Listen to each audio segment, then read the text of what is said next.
ना लल्ला, सोचो भी मती। वृंदावन की सुरक्षा करना तेरा दायित्व ना है।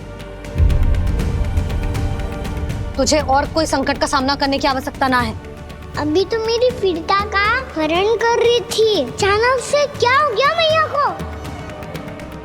कोई आवश्यकता ना है तुझे ऐसे संकटों का सामना करने की। आने दे आज तेरे बाबा को, सीधा सीधा बोल दूंगी। बहुत हो गए उनके तर्क वितर्क। मेरा फूल सा लल्ला वन में अकेले गौचारण के लिए ना जाए को। आज बगुले ने निकल लियो, कल कछु और हो जाए तो? नारायण ना करे, कहीं कछु ऊंच नीच तुझे कछु हो जाए तो? मैं तो जीते जी मर जाऊंगी।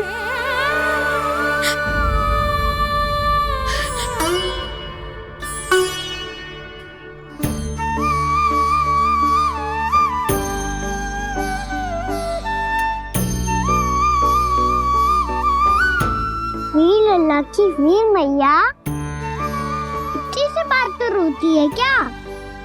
क्या करूं कान्हा, तुझे ऐसे बार बार संकट के मुंह में जाते हुए ना देख सकती मैं।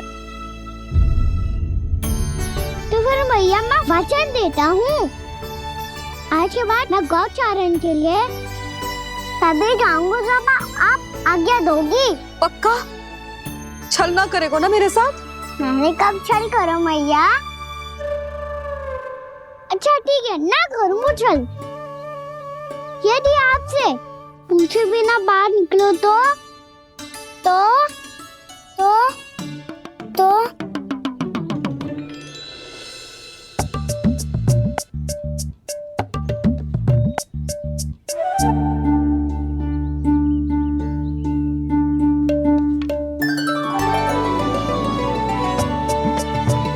ये रही आपकी छड़ी और ये रही मेरी पीठ।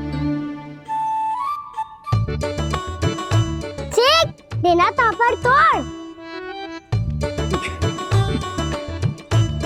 ठीक है, जब तूने अपना दंड निर्धारित कर ही लियो है तो सोच ले, अब अगर तूने मेरी बात ना मानी तो तोड़ तोड़ छड़ी पड़ेगी। समझ आई?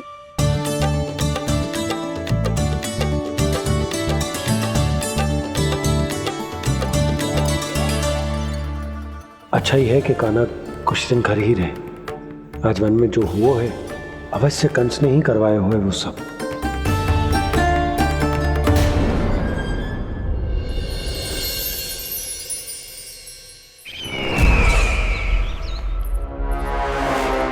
आपका ये धनुष तो सबसे अधिक शक्तिशाली था महाराज, ये कैसे टूट गया? कहीं ये बकासुर की पराजय का संकेत तो?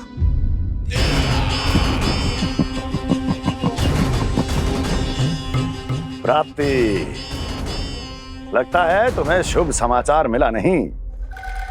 उस बकासुर ने उस विष्णु अवतार को जीवित ही निगल लिया है। अरे अब तक तो उस नन्हे से बालक को पचा भी चुका होगा वो। उसके तन में रक्त बनकर वो विष्णु अवतार और उसकी शक्तियां दौड़ रही होंगी। क्षमा कीजिए महाराज। क्षमा कीजिए, इस अशुभ से मुख से शुभ समाचार आने दो।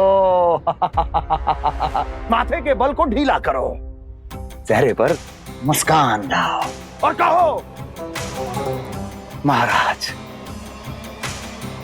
वृंदावन में मातम फैल चुका है।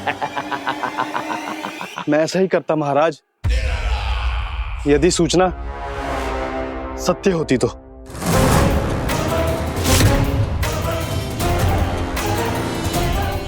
कहना क्या चाहते हो? एक क्षण में सूचना उगलो, अन्यथा मेरा योद्धा बकासुर विष्णु अवतार की तरह तुम्हें भी जीवित निकल जाएगा। आने दो। बकासुर मारा गया महाराज, बकासुर मारा गया महाराज, बकासुर मारा गया। बकासुर मर चुका है? असंभव। असंभव। वकासुर ने उस बालक को निगल तो लिया था, पर उसकी सुरक्षा करने के लिए सभी देवता वहां प्रकट हो गए, पर फिर भी कोई वकासुर का सामना नहीं कर पाया। और फिर क्या हुआ? वो बालक स्वयं ही वकासुर के उदर से बाहर आ गया और उसकी चोंच तोड़कर उसकी हत्या कर दी।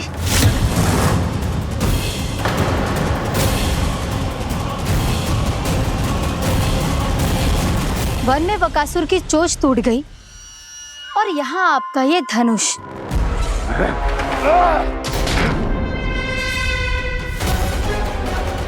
केवल नहीं टूटा तो आपका ये भ्रम महाराज। क्षमा कीजिएगा महाराज, आपका भ्रम टूट।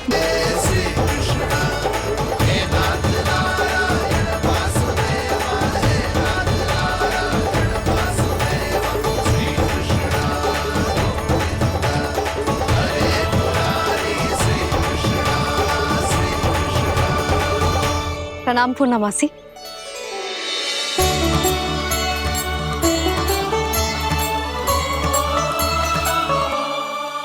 पूर्णमासी मैया बता रही थी कि आज आप प्रवचन देने वाली हो। आपके सामने मैं प्रवचन कैसे दे सकती हूँ प्रभु? चिंता की कोई बात ना है, मैं आपको तनिक भी तंग ना करूँगा।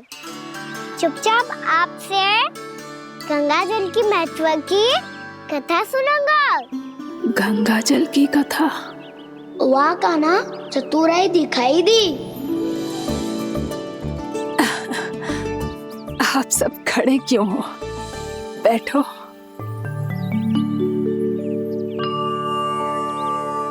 तीर्थ यात्रा में मुझे श्री गंगा जी में स्नान करने का सौभाग्य मिला, इसीलिए मैं आज तुम सबको श्री गंगा जी की महिमा सुनाऊंगी।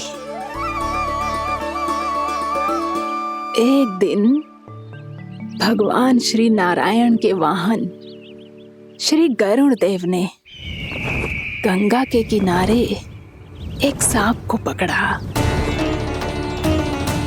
और जब गरुड़ देव उस सर्प को लेकर श्री गंगा जी के ऊपर उड़ रहे थे, तभी छटपटाते हुए उस सर्प की पूंछ गंगा जी के जल को छू गई और तब उसे उस सर्प योनि से मुक्ति मिल गई और वो मानव योनि को प्राप्त हुआ। देखते ही देखते वो 4 भुजाओं वाले मानव में बदल गो, जैसे बैकुंठ के निवासी। श्री गरुड़ देव तो उसे अपना भोजन बनाने वाले थे, पर अब वो उसे सीधे बैकुंठ ले गए। तो क्या श्री गंगा जी के जल में इतना चमत्कार हो तो है कि एक साधारण से सर्प को वैकुंठ निवासी बना दियो? हाँ शंकरी, यही तो महिमा है। प्रभु श्री शिव शंकर की जटाओं से बहने वाली राजा भागीरथ द्वारा पृथ्वी पर लाई गई श्री गंगा नदी की। जो भी इस पवित्र गंगा नदी में 3 डुबकियां लगातो है, उसका भूत, वर्तमान, भविष्य तीनों काल पवित्र बन जाते हैं। जब प्रभु श्री राम वनवास के लिए अयोध्या छोड़कर जा रहे थे, तब सीता मैया ने भी गंगा जी को प्रणाम करके सबके साथ सुरक्षित लौटने का आशीर्वाद मांगा था। आप सब स्वयं ही सोचो, जिनकी आराधना स्वयं सीता मैया ने की हो, वो गंगा मैया कितनी पवित्र होगी। अब तो मेरे मन में भी गंगा मैया के दर्शन की इच्छा जाग रही है मौसी। कितना अच्छा हो तो ना यदि ये सौभाग्य हम वृंदावन वासियों को भी मिल जातो। हमारे तो भाग्य ही खुल जाते। कान्हा, तुम गंगा जी को सच में यहाँ बुलाने वाले हो? पूर्णा मौसी, आपका प्रवचन सुनने के बाद तो मेरा भी मन कर रहा है कि यदि मुझे भी गंगा मैया के दर्शन हो पाते, वो भी दीपावली के दिन, तो बात ही कुछ और होती। हे नारायण, हमारी जो इच्छा आज नहीं तो कल पूरी अवश्य करना।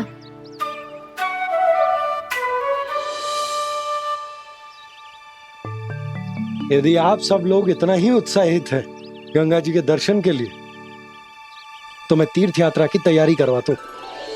हम सब शीघ्र ही जाएंगे।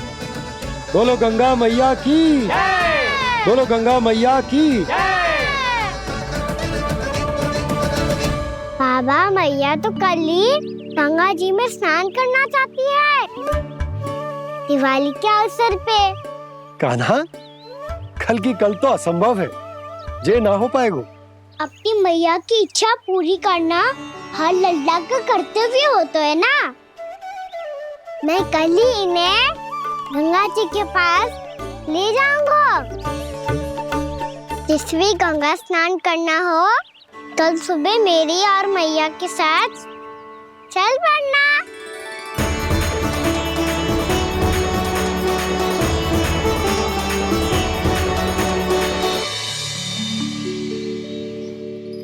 चलो ना मैया, विलम्ब हो रहा है। फिर मुझे काचारण के लिए भी तो जाना है। कान्हा, जिसे तू गंगा जी समझ रहे हो वो जमुना जी हैं। मुझे पता है मैया, यमुना जी उधर है और गंगा जी वहाँ पर्वत के पीछे। कान्हा, वहाँ कोई नदी ना है। आप आओ तो सही, मैं लेकर चल रहा हूँ। शीघ्र चलो मैया बाबा, गंगा जी प्रतीक्षा कर रही है। कान्हा,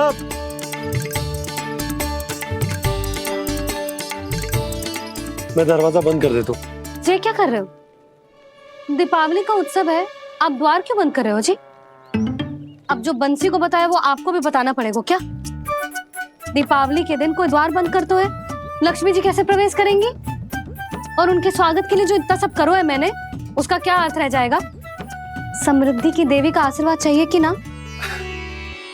समझ गई यशोदा, चले।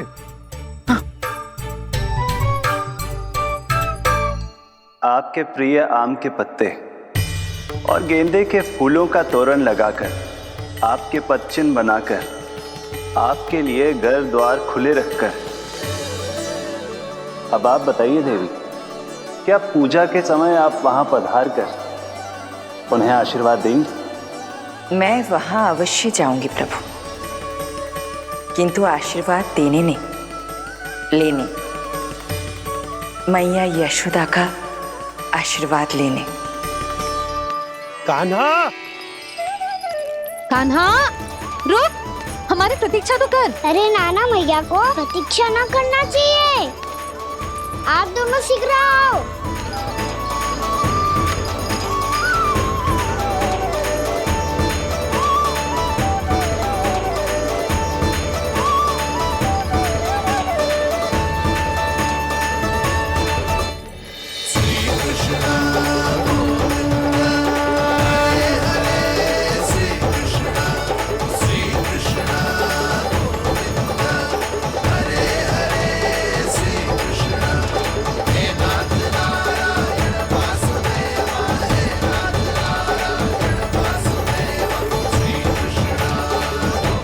कान्हा, जिस ओर जा रहे हैं वहां कोई नदी ना है, केवल पर्वत है।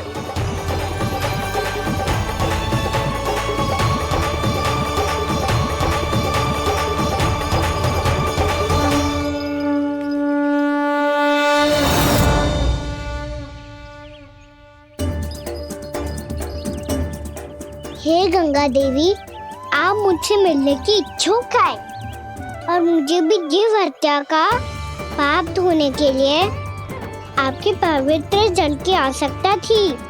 इससे अतिरिक्त मेरे मैया बाबा और सभी वृंदावन वासी भी आपके दर्शन पाने के लिए आतुर है।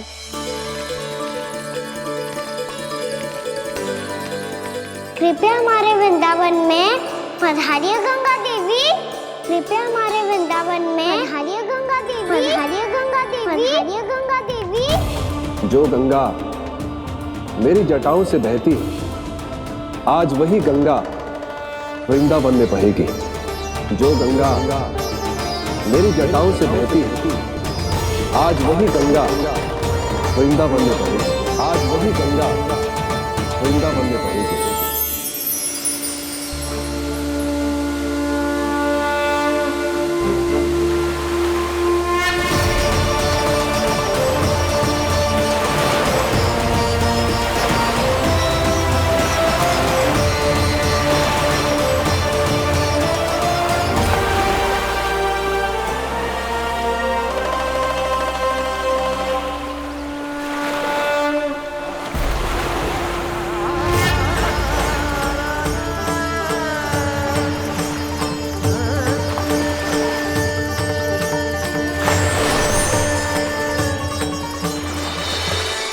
प्रणाम प्रभु।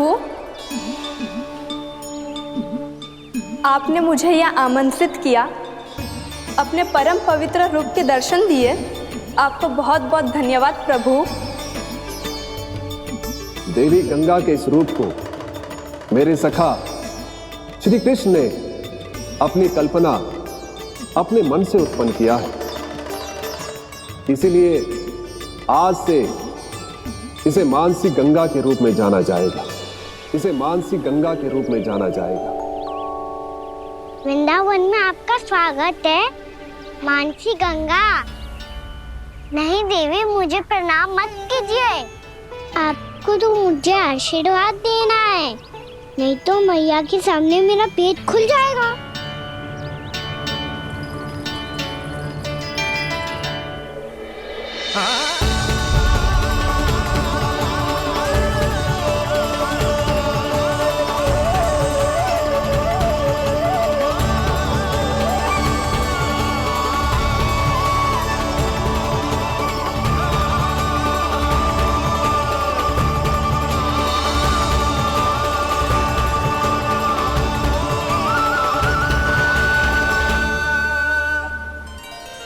ये कैसे संभव है?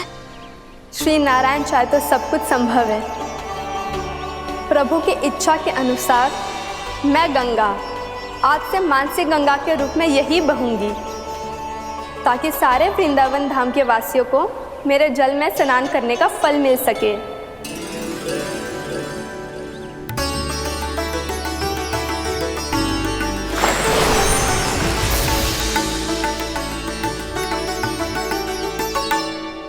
श्री नारायण का आशीर्वाद मिलो है, हम स्वयं गंगा मैया का आशीर्वाद मिलो है। चलो सब गंगा मैया का आशीर्वाद ले लेते हैं, अपने पाप धो लेते हैं, पवित्र हो जाते हैं।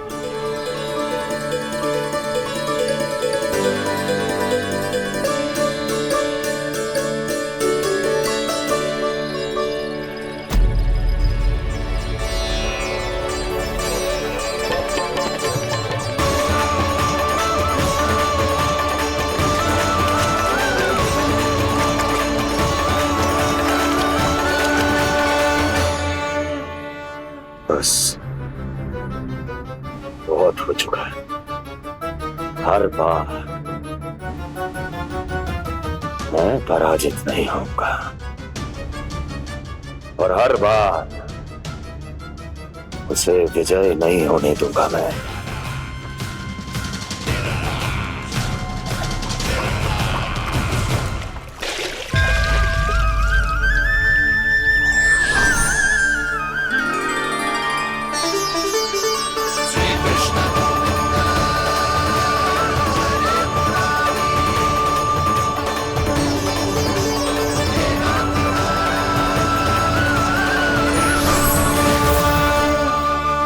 दीपावली के शुभ अवसर पे प्रभु श्री राम के दर्शन हो गए मुझे। मैं धन्य हो गई प्रभु।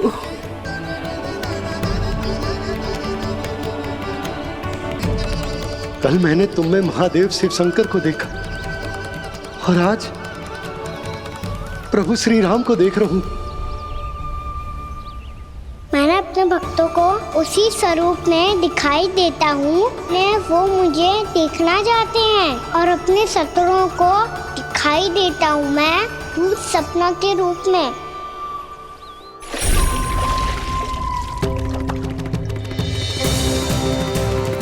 उस विष्णु अवतार को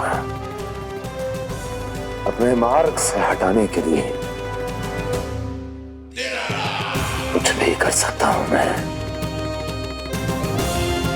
कुछ भी। उसके लिए चाहे मुझे अपने घोर शत्रुओं से मित्रता भी क्यों ना करनी पड़े, किंतु उस विष्णु अवतार का वध करने के लिए कुछ भी करूंगा मैं।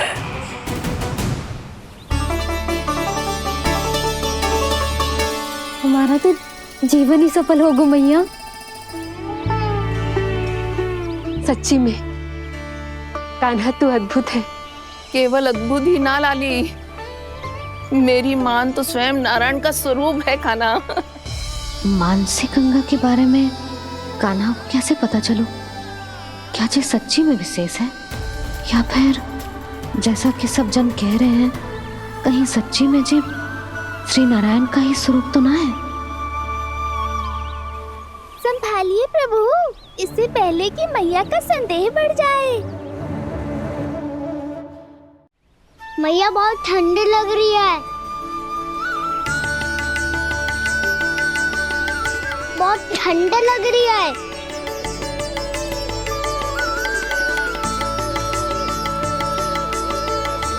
वो क्षण में ठीक हो जाएगा लल्ला। ओ मेरा लल्ला। मैया गंगा जी का जल जितना शुद्ध है उतना ही ठंडा ही है। कितना भोला भाला है मेरा कान्हा। और सब कह रही हैं कि ये श्री नारायण का स्वरूप है। ये गोपियां भी ना कछु भी बोल देती हैं, और मैं भी व्यर्थ में इनकी बातों में आके कछु भी सोचने लगती हूँ। बस बस मैया, अब होगो, अब सीधा चलो घर। कोई प्रतीक्षा कर रहा है। पूरा गांव तो यहाँ है लल्ला, फिर घर पे हमारी प्रतीक्षा कौन करेगा?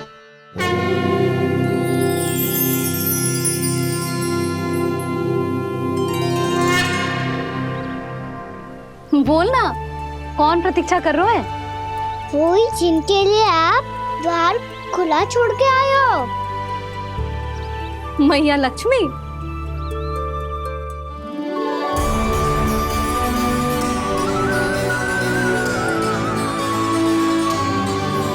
चलो अब घर चलते हैं, लक्ष्मी पूजन की तैयारी भी करनी है। वृंदावन की हमारी पहली दीपावली है। समृद्धि की देवी का स्वागत इस प्रकार करेंगे कि सदा के लिए यहीं बस जाए, यहीं हमारे साथ, हमें छोड़कर कभी न जाए। किसी के मुख पर कोई प्रसन्नता नहीं होगी, कोई त्योहार नहीं मनाया जाएगा वृंदावन में। महाराज, आपके आदेश के अनुसार मैंने संदेश पहुंचा दिया है। पर वो आपका शत्रु है महाराज, वो यहाँ क्यों आएगा? वो आएगा, प्राप्ति अवश्य आएगा। भले ही मुझसे मित्रता करने नहीं, मेरे दुख में सम्मिलित होने नहीं, परंतु मेरी पराजय का उपहास उड़ाने आएगा वो। इस अवसर को अपने हाथों से जाने नहीं देगा वो वकासुर।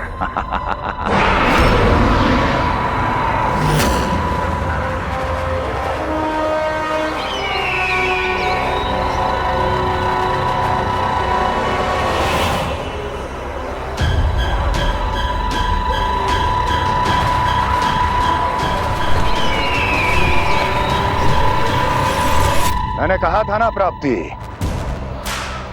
वो अवश्य आएगा, मेरी पराजय का उपहास उड़ाने आएगा। आ गया वो।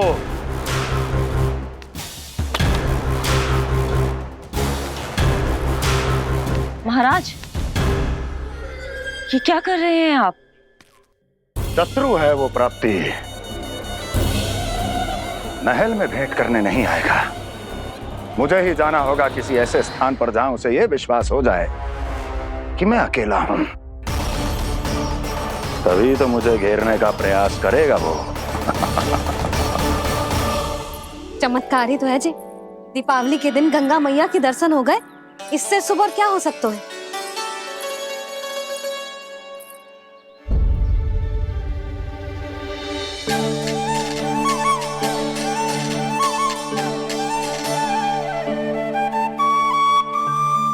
पक्षन, मैंने तो बस यही पक्षन बनाए थे, तो जी लक्ष्मी जी के पक्षन भीतर तक कैसे आ गए? किसने कर मुझे?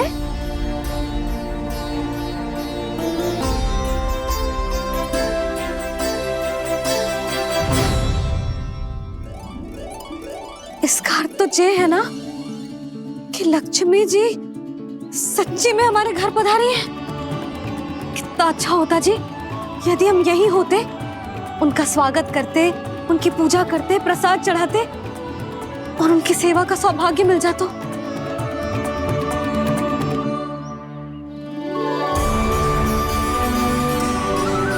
वो तो अभी भी मिल सकते हैं मैया। लक्ष्मी देवी सामने ही तो है। तू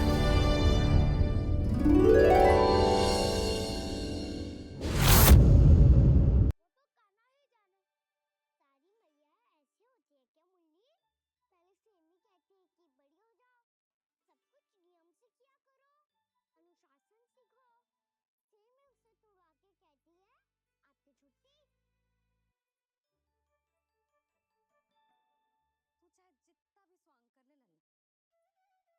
कछु भी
को भी तत्पर हैं ये सब। देवराज, वैसे तो प्रभु क्षण भर में सब कुछ संभाल सकते हैं,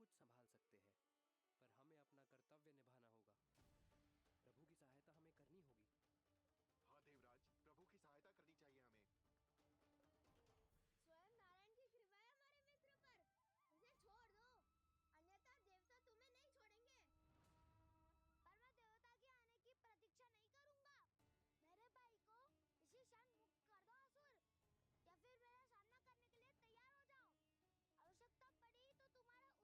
छोड़ेंगे। पर मैं देवता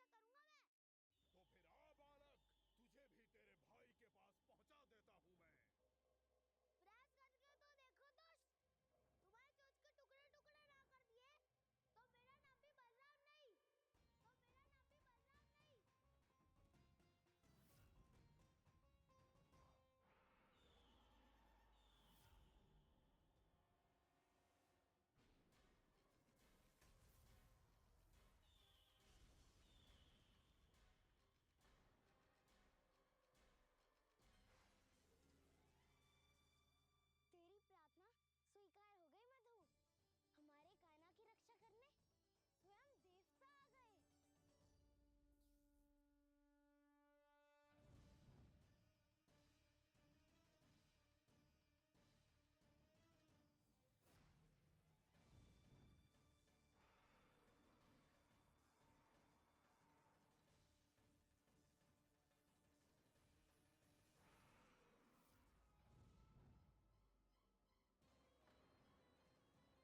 इसी क्षण मुक्त कर दो असुर, या फिर मेरा सामना करने के लिए तैयार हो जाओ। आवश्यकता पड़ी तो तुम्हारा उदर फाड़ के भी अपने भाई की रक्षा करूंगा मैं।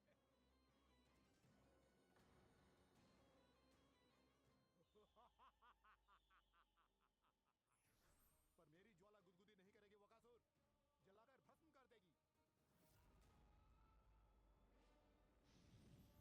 हमारे कान्हा की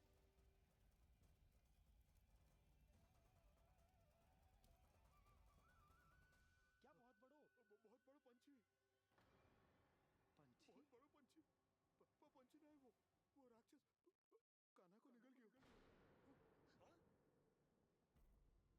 तुम्हारे प्रहार से मुझे गुदगुदी हो रही है। पर मेरी ज्वाला गुदगुदी नहीं करेगी वकासुर, जलाकर भस्म कर देगी। क्या बहुत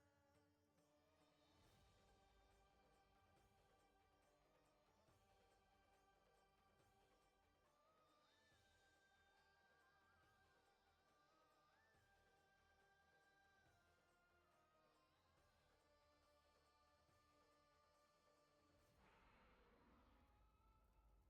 पंछी, पंछी? बहुत बड़ो पंछी।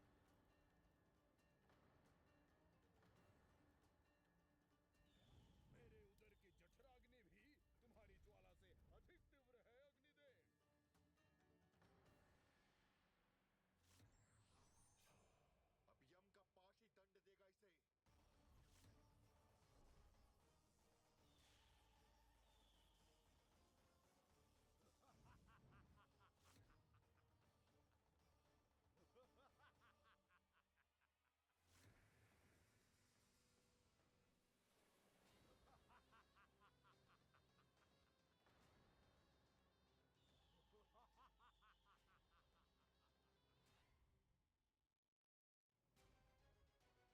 का पाश ही दंड देगा इसे।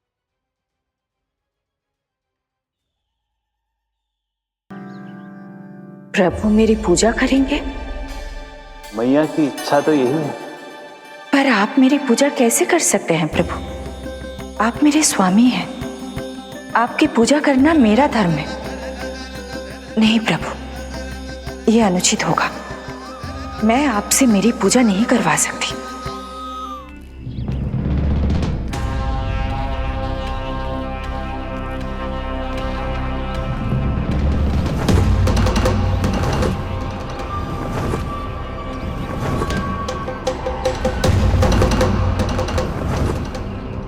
बस करो बकासुर, बहुत हुआ ये लुका छिपी का खेल।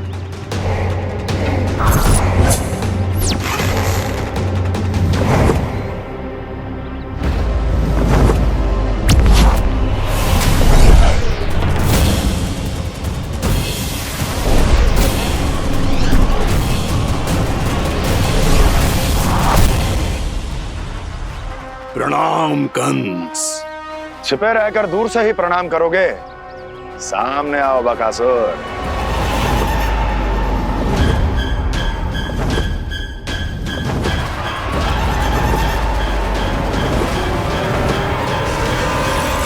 चेतावनी को प्रणाम समझने की भूल केवल तुम ही कर सकते हो कंस।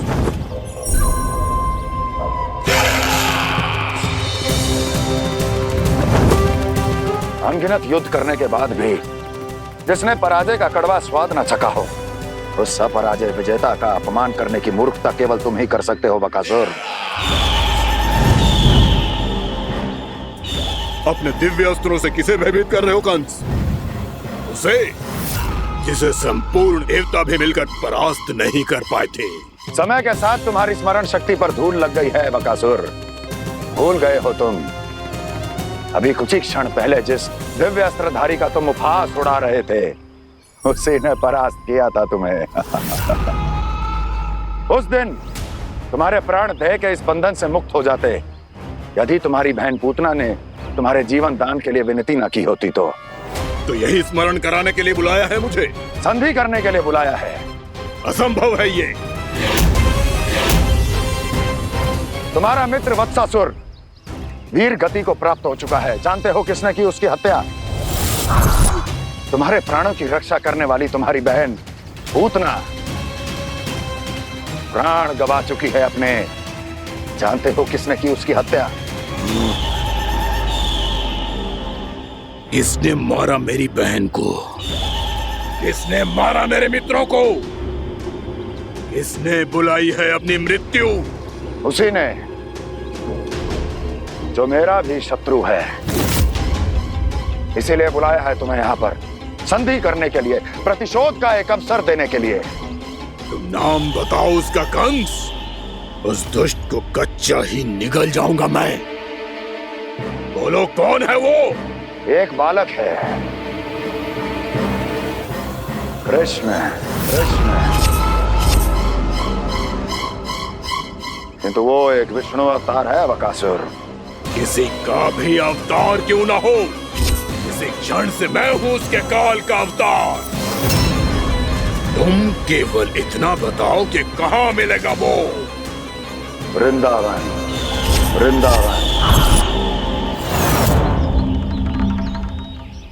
कान्हा, आजा, पूजा आरंभ करते हैं। नहीं प्रभु।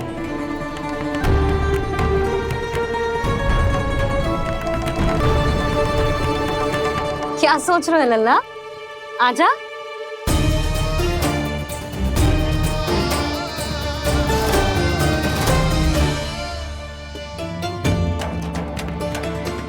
पहले इस राक्षस का सामना करना होगा मुझे, अन्यथा ये शुभ दिन को सबके लिए अशुभ बना देगा।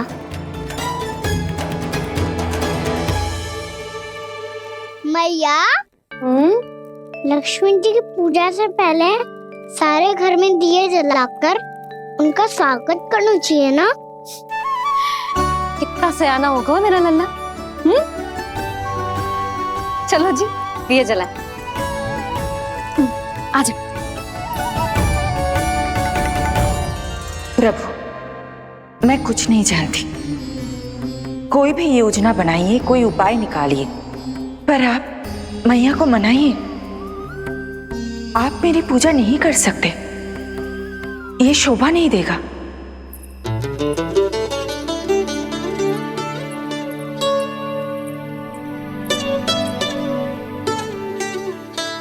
पहला दिया जलाएगो लल्ला? हाँ मैया। ले, ध्यान से लल्ला।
जिस श्वेत रंग का आकाश में क्या गया? सुनो जी, देखो आपने, ये तो अवश्य ही बहुत अशुभ संकेत है जी। कहाँ है वो? कहाँ है विष्णु अवतार कृष्ण? दिवाली के शुभ दिन अशुभ संकेत की बात करियो मैया। ये तो कयूर तीव्र चलने के कारण मुझे है, फिर से चला लेंगे। साधारण दीपक ही तो है ये साधारण ना है लल्ला, दीपावली के दीपों का बहुत विशेष महत्व होता है। तो है मैया, वनवास के बाद जब राम जी लौटकर आ रहे थे तब उनके स्वागत में पूरी अयोध्या में ये दीप जलाए गए थे। दीपावली अमावस्या की रात को पड़ती है और रात का अंधेरा मन के भीतर के उस अंधेरे का प्रतीक होता है जो बुराई को शक्ति देता है।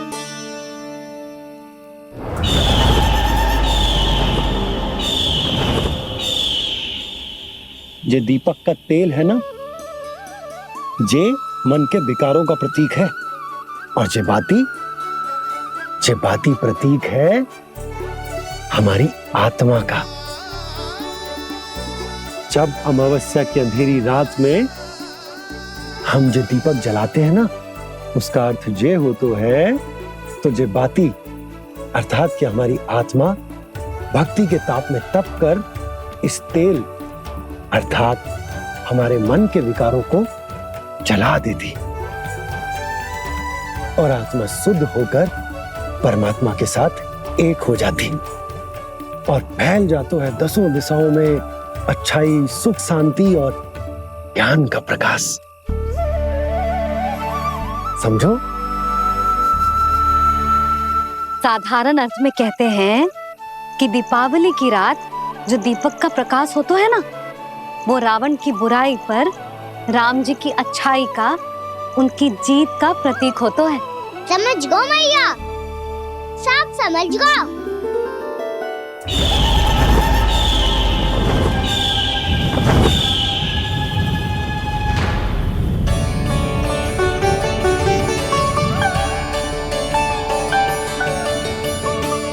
आज हम ये सारे दीपक जलाएंगे बाबा, और इसके प्रकाश के कारण कोई भी विकार, कोई भी बुराई वृंदावन में प्रवेश ना कर पाएगी, वृंदावन में प्रवेश ना कर पाएगी।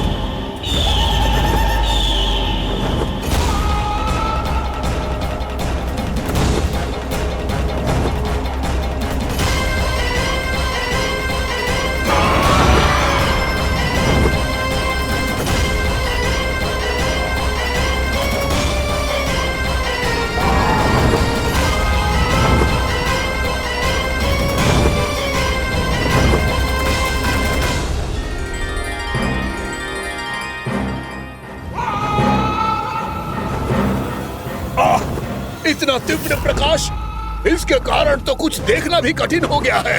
और मुझे इन दीपकों की उष्मा क्यों अनुभव हो रही है? कैसे संभव है ये?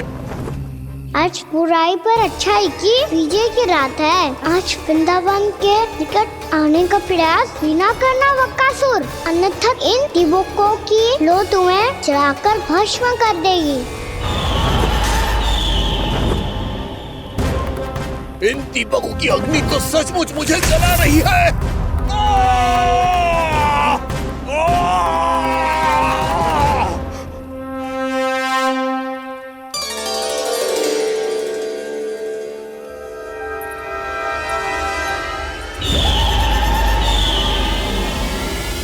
सारे देवता भी मिलकर मुझे नहीं रोक पाए थे।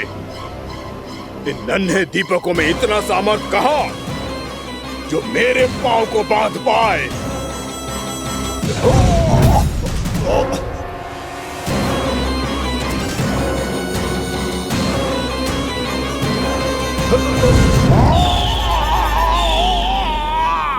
इन्हें अंधेरा मिटाने वाले साधारण दीपक समझने की भूल मत करो बकासुर। वृंदावन में जलने वाला हर दीपक उस भक्ति का प्रतीक है जिसकी लो मेरे भक्तों ने अपने हृदय में जला रखी है।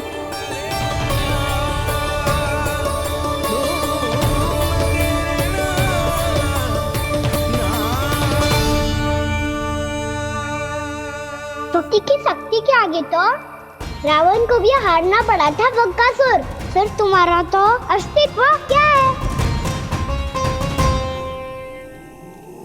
तो फिर अब मैं भी देखता हूँ ये दीपक कब तक तेरे वृंदावन को मुझसे बचाते हैं। जैसे ये सारे दीपक बुझ गए थे और चारों ओर अंधेरा छा गया था, मुझे लग रहा है अवश्य ही कोई बुरी ऊर्जा है हमारे आसपास। यशोदा, अंधेरे को भूल जाओ, चारों ओर बिखरे इस प्रकाश को देखो। ये मैया लक्ष्मी की उपस्थिति का संकेत, उनका आशीर्वाद हमारे साथ है। आप अभी तक यही हैं देवी? मैं कैसे जा सकती हूँ? यशोमती मैया मेरे दर्शन करना चाहती है। जिनकी इच्छा आप नहीं टाल सकते, उनकी इच्छा का मान मैं ना रखूं, ये तो संभव ही नहीं है। आपने मनाया है ना, स्मरण है ना आपको? मैं आपसे अपनी पूजा नहीं करवा सकती। अब तो दीपक भी जल गए, इससे पहले कि मुहूर्त निकल जाए पूजा आरंभ करते हैं। चल आजा।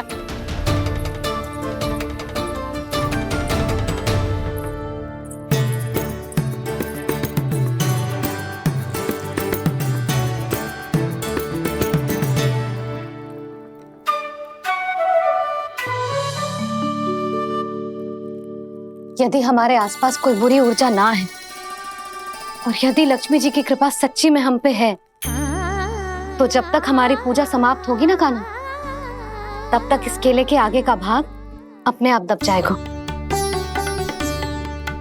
कान्हा, ये भी दीपावली की एक प्रथा है। इससे पता चलता है कि माँ लक्ष्मी की कृपा हम पर बनी हुई है कि ना।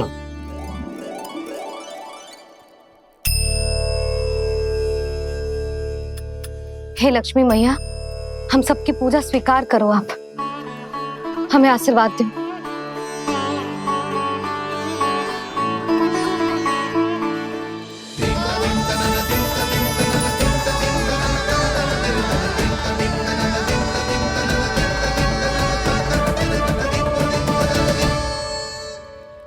आपने सही कही थी जी, मैया लक्ष्मी का आशीर्वाद हमारे साथ ही है, सच्ची में हमारे साथ यही है।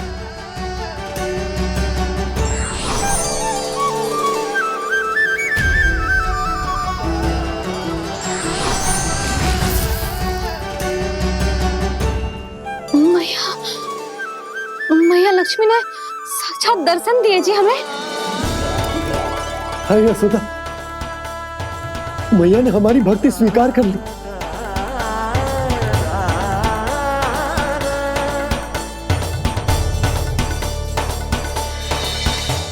आजा नन्ना, यहाँ बैठ, पूजा आरंभ कर दे। आजा।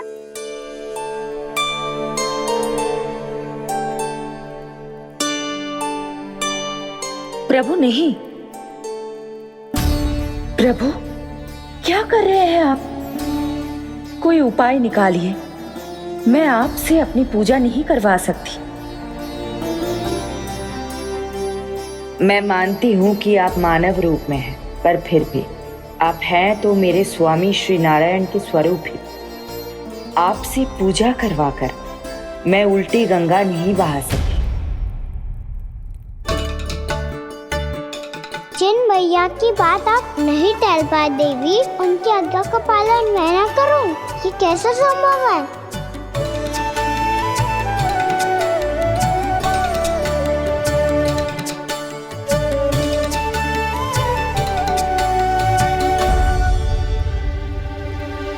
पर आप इतनी विचलित क्यों हो रहे हो? प्रेम और पूजा में कोई अंतर नहीं होता।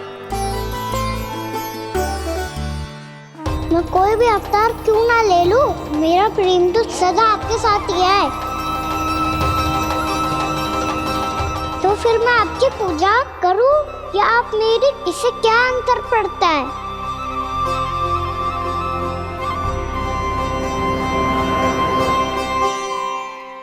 तोड़ जगत की परिपाटी और छोड़ पुरुष अभिमान, अर्धांगिनी का पूजन कर प्रभु रच रहे नया विधान।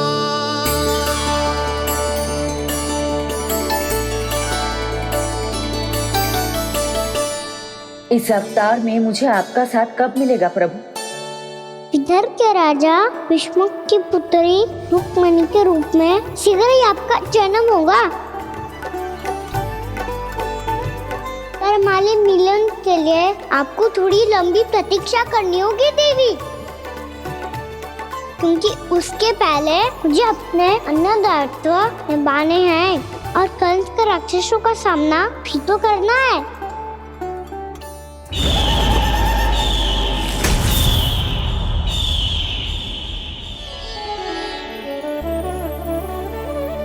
बोलो लक्ष्मी मैया की जय। सच्ची में आज बहुत ही शुभ दिन है। हाँ यशोदा, मुझे भी अब विश्वास हो गया कि अब से सुख और समृद्धि ही हमारे वृंदावन का भाग्य बनेगी।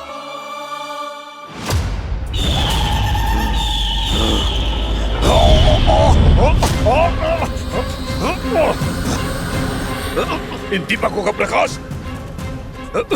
सैकड़ों सूर्यों की भांति चुभ रहा है मुझे।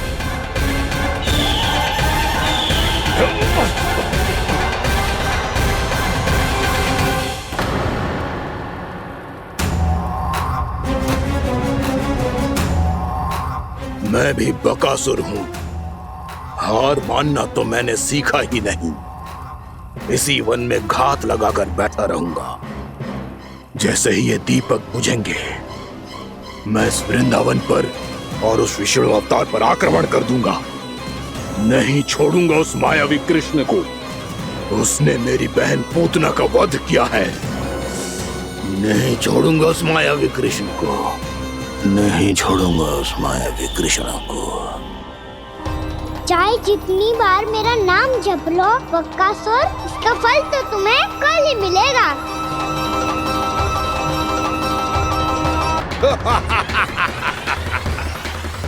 पुत्र कार्तिकेय, इस असुर के उदर को फाड़कर अपने पिता के सखा श्री कृष्ण को मुक्त कराओ पुत्र।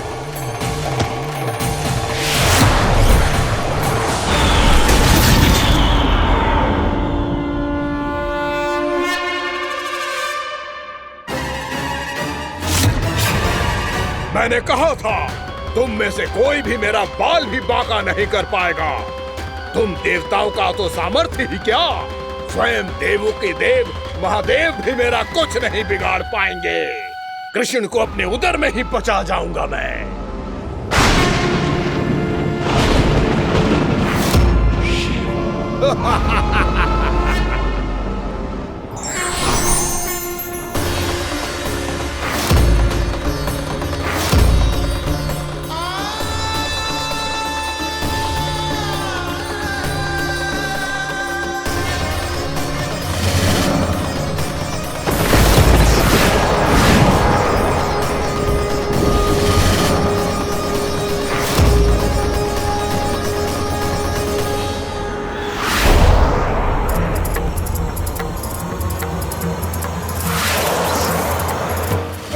शिव शंकर का त्रिशूल है। एक ही बार में इस असुर का प्राण ले लेगा ये।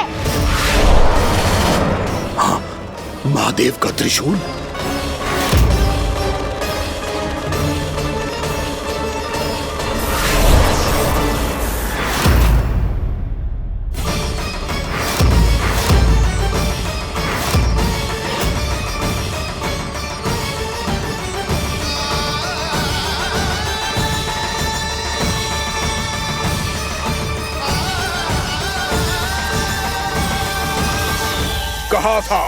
कहा था मैंने, स्वयं महादेव भी मेरा कुछ नहीं बिगाड़ सकते।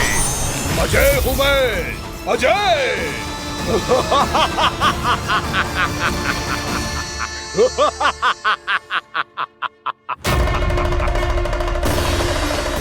प्रभु, आपके त्रिशूल की महिमा तो अपरंपार है, तो फिर ये ठहर क्यों गया? आपने अपने त्रिशूल को वापस क्यों ले लिया महादेव? इस दुष्ट का संहार क्यों नहीं किया?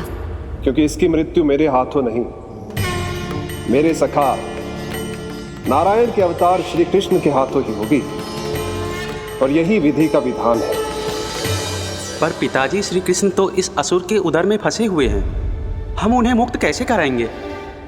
ये उन्हें स्वयं ही मुक्त करेगा पुत्र। श्री कृष्ण अपने अपमान से क्रोधित नहीं होते, पर अपने भक्तों का अपमान वो क्षण भर भी सहन नहीं कर पाते। वकासुर यही भूल कर रहा है, हम सबका निरंतर अपमान करके वो उन्हें क्रोध दिला रहा है। वो ये नहीं जानता कि शीघ्र ही उन्हें अपने उदर में रख पाना उसके लिए असंभव हो जाएगा।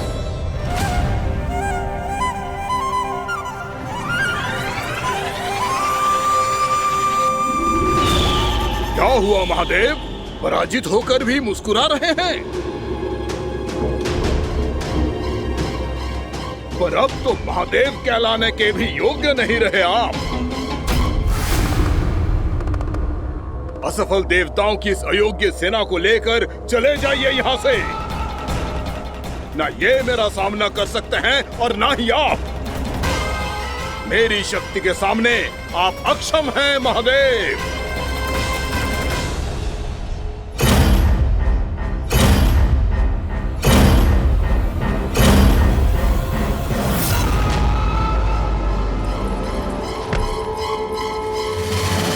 सुधा, जिस दुष्ट ने मेरे लल्ला को निगलो है ना, भीतर से जलेगो, छटपटाएगो, पीड़ा से कराएगो।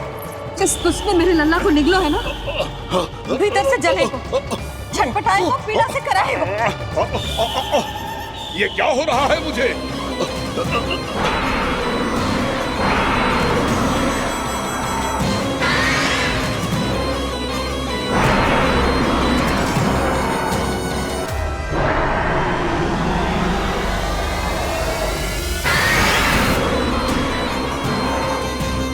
मुझे ऐसा क्यों लग रहा है जैसे भीतर से जल रहा हूं मैं?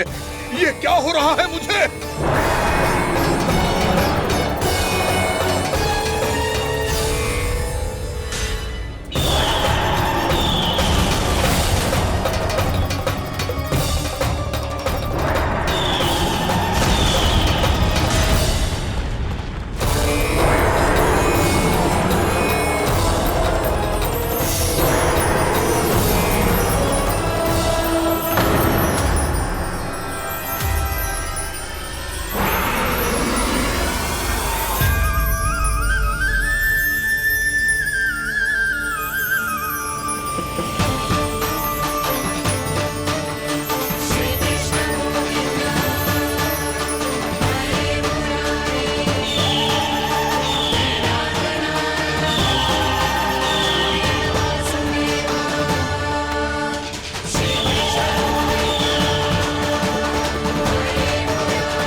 हे प्रभु, मैंने ऐसे कौन से कुकर्म किए थे कि मुझे ऐसी मृत्यु प्राप्त हुई?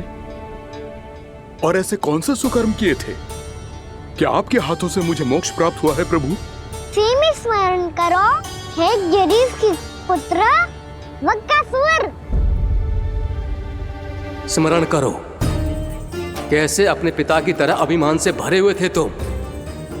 स्मरण करो, कैसे हमें पराजित करने के लिए पूरी सृष्टि को संकट में डाल दिया था तुमने, और हमें विवश होकर पराजय स्वीकार करनी पड़ी थी। स्मरण करो, कैसे तुमने देवराज इंद्र का छत्र चुरा लिया था। पर यह सब भी पर्याप्त नहीं था बकासुर। तुम्हारे पापों का घड़ा तब भरा था जब तुमने देवी गंगा के जल में साधना करते हुए जजाली मुनि की तपस्या में व्यवधान डाला था।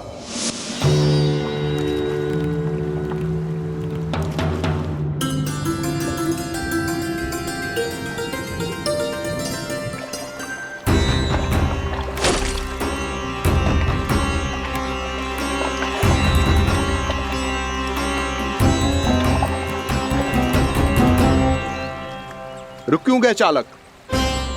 नौका को आगे की ओर ले चलो। आगे बढ़ना उचित नहीं होगा महाराज। यहाँ से कुछ ही दूरी पर जालजली मुनि तपस्या कर रहे हैं। तो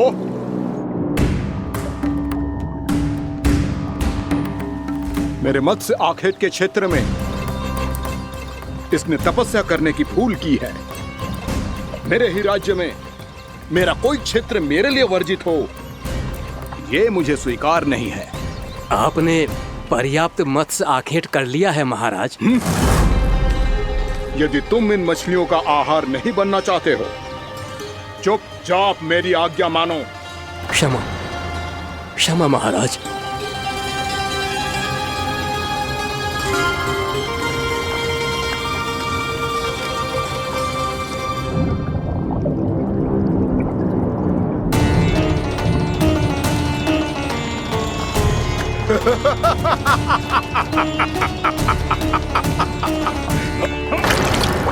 मुनिवर, रक्षा कीजिए, रक्षा कीजिए मुनिवर, हमारे प्राण बचाइए मुनिवर, मुनिवर हमारे प्राण बचाइए।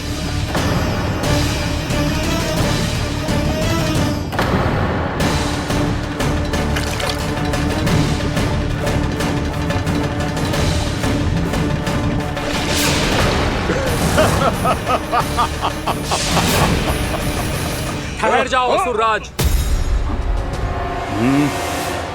इन मछलियों को हानि ना पहुंचाओ। क्यों मुनि? अब मछलियां पकड़ने के लिए मुझे तुमसे आज्ञा लेनी पड़ेगी। तुमने तपस्या करने से पहले किससे आज्ञा ली थी? माँ गंगा से, इस जल में रहने वाली सभी मछलियों से। इस उपकार के बदले इन सभी मछलियों को रक्षा करने का वचन दिया था। इसीलिए असुरराज, मैं शांति से कह रहा हूं, इस स्थान को अशुद्ध ना करो। चुपचाप यहां से चले जाओ, नहीं तो इसका परिणाम अच्छा नहीं होगा।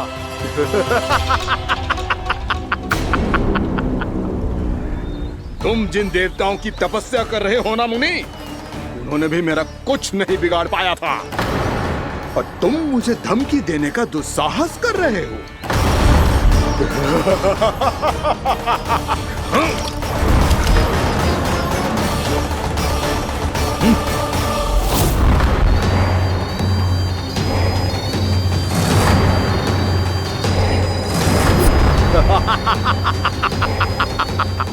मूर्ख, विचारों से तो तू राक्षस है ही, और स्वभाव से उस बगुले की तरह है जो भूख ना होने पर भी उन निर्दोष मछलियों को आहार बनाता रहता है।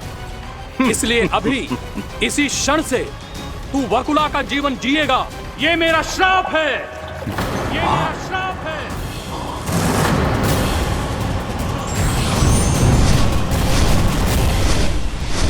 श्राप पाने के बाद तुम्हें आभास हुआ कि तुमने कितना बड़ा अपराध किया था, और तब तुम जजाली मुनि से क्षमा याचना करने लगे। तुम्हारे अपराध बोध को जानकर मुनि से शांत हुए और उन्होंने तुम्हें वरदान दिया। श्राप से मुक्ति का एक ही मार्ग होता है असुर, पश्चाताप। तुम्हें अपने भूल का पश्चाताप है, इसीलिए मैं तुम्हें वरदान देता हूं। तुम्हें मेरे श्राप से मुक्ति अवश्य मिलेगी। स्वयं प्रभु श्री नारायण के अवतार इस बगुले के देह के बंधन से तुम्हें मुक्त करेंगे।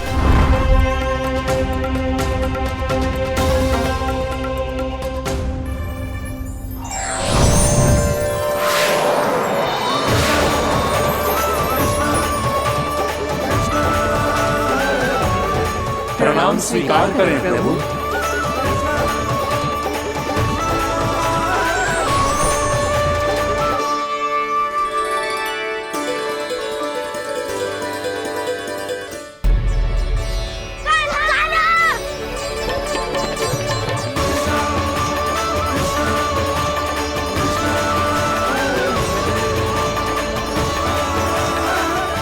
मुझे ना बताओ कि तुम सबने क्या देखो है, चाहे जो देखो है, बस मैया से कछु मत ही बताना। कान्हा!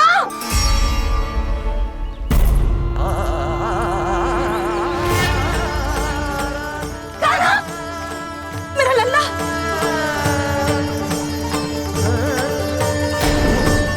भानु बता रहा था तुझे कोई असुर पंछी निकल गया था। हाँ?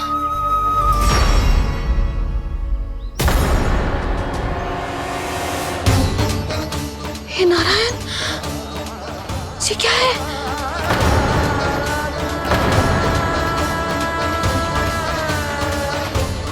ये सब कैसे हुआ लल्ला? हाँ? कोई बताएगा मुझे ये क्या है?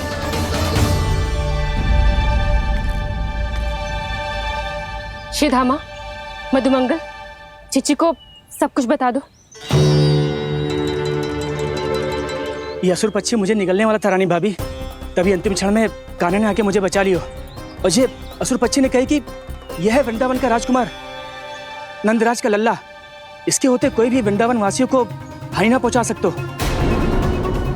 रानी भाभी, कान्हा ने अपने प्राणों की चिंता ना करी और इस क्रूर राक्षस से भिड़ गयो और इस राक्षस पक्षी ने इसे निगल लियो। इतना पर्याप्त है, भोला काका, सब कुछ बताने की आवश्यकता नहीं है। ये सब देख के सारी बालक मंडली इतनी व्याकुल हो गई कि सबने अपने प्राण अर्पित कर दिए और इस असुर पक्षी से कहे कि हमें खा लो और हमारे सखा को छोड़ दो। इन बालकों का पराक्रम देख के सभी देवतागण यहाँ आ गए और उनके हृदय भी पिघल गए और उन्होंने इस राक्षस पक्षी से युद्ध करके इसे मार गिराया। देवताओं के राजा इंद्र के वज्र का प्रहार तो मैंने अपनी आंखों से देखा है ताई जी। और फिर उसके बाद अग्निदेव ने अग्निवस्त्र का प्रहार किया। जय ना काकी, वरुण देव, कार्तिकेय, यमदेव सबने मिलके युद्ध किया इस राक्षस से। कहा था अभी मत बोलना। अरे सब मिलके फंसा दोगे मुझे। जय माँ भद्रकाली, हमारे शिव शंकर भी आए थे छोटी माँ। जाओ आप भी। बाबा साईता, मुझे लगता है कि ये कान्हा भी इन्हीं देवताओं में से एक है। संभव तो है चीची, स्मरण है पूतना और तृणावर्त के आक्रमण के समय भी ऐसा ही हुआ था। सभी राक्षस मारे गए थे पर अपने कान्हा को एक खरोच तक न आई थी। हाँ जीजी, मुझे लगता था कि श्री नारायण की विशेष कृपा है हमारे कान्हा पे, पर अब तो देख के लग रहा है कि हमारा कान्हा ही स्वयं श्री नारायण है। या फिर उनका अवतार है ये। अरे बस करो तुम सब, ऐसा कछु ना है। अरे जितनी बात सुनी है उससे तो यही लग रहा है कि कान्हा देवताओं और असुरों की युद्ध के बीच में फंस गया था। उसका इस सब से कोई लेना देना ना है। तो फिर इसके तन पे एक भी खरोच क्यों ना आया नंदराज? हाँ।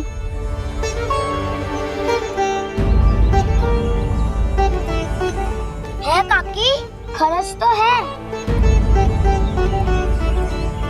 दिखा लल्ला। भैया बात भी आ रही है, कुछ करो ना। चिकोपिया भी ना अति करती है। श्री नारायण का अवतार हो तो इतनी तनिक सी खरोच पे ऐसे रो तो क्या?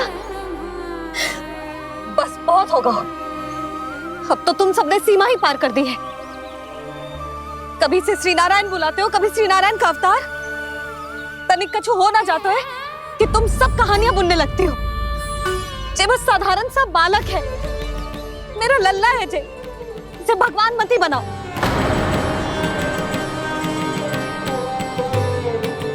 और तू, क्या आवश्यकता थी तुझे यहाँ आने की? हाँ, वो भी मुझे बिना बताए, मेरे से छल करके आयो है तू। अब तू घर चल, ऐसा दंड दूंगी ना कि मैया बहुत पीड़ा हो रही है, मैया बहुत पीड़ा हो रही है मैया। हाँ नन्ना, तू घर चल, मैं तुझे औषधि लगा दूंगी, हल्दी का लेप लगाऊंगी ना, झट से ठीक हो जाएगा। चल चल।